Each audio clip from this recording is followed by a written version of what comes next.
Thanks for joining us. I'm Katie Nobles, and with me today we have disability attorney Andrew November. Andrew is here for another segment of Andrew's Answers, answering all of the questions that you have sent in. And today, Andrew is going to be talking about how does short-term disability work? Short-term disability is a lifeline. If you're fortunate enough to have it from an employer, you need to listen. Short-term disability, like all private disability insurance, is going to depend on what your contract says.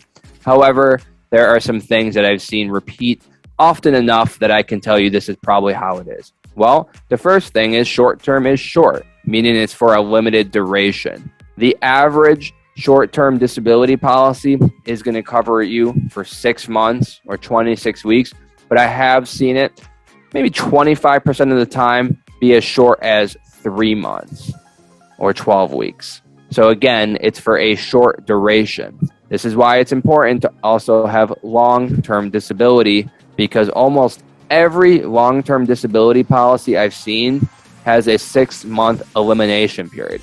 The elimination period is the period that you have to remain disabled before you can start to collect benefits.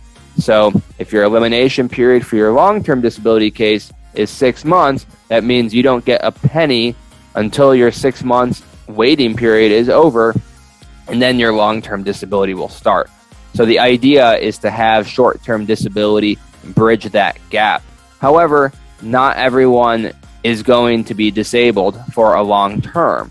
Things could be temporary. Perhaps it's a small fracture. Perhaps it's pregnancy, and you work for an employer that does not offer paid maternity leave, which is very common and very unfortunate in our country. So short-term disability can bridge that gap. The one thing to be aware of is short-term disability also has an elimination period. Again, creatures of contract here, so it's going to depend on what your policy provisions say, but typically the short-term disability elimination period or waiting period is going to be 7 to 14 days.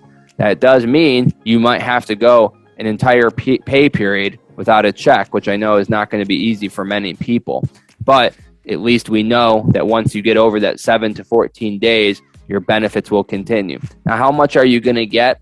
Well, again, creature of contract, but I do tend to see, of course, anecdotal here, that short-term disability seems to pay a higher percentage of your earnings than long-term disability.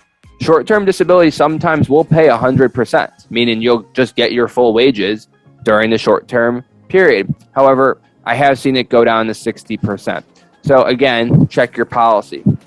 If you're confused with this, if you have a short-term disability policy and you feel like you need to go out of work, just give me a call. We're happy to take a look and tell you what's going on in your policy. So again, short-term disability is just that. It's a short duration to help you in the case that you need to be out of work, or if you're going to transition all the way on to long-term disability. Thank you for watching.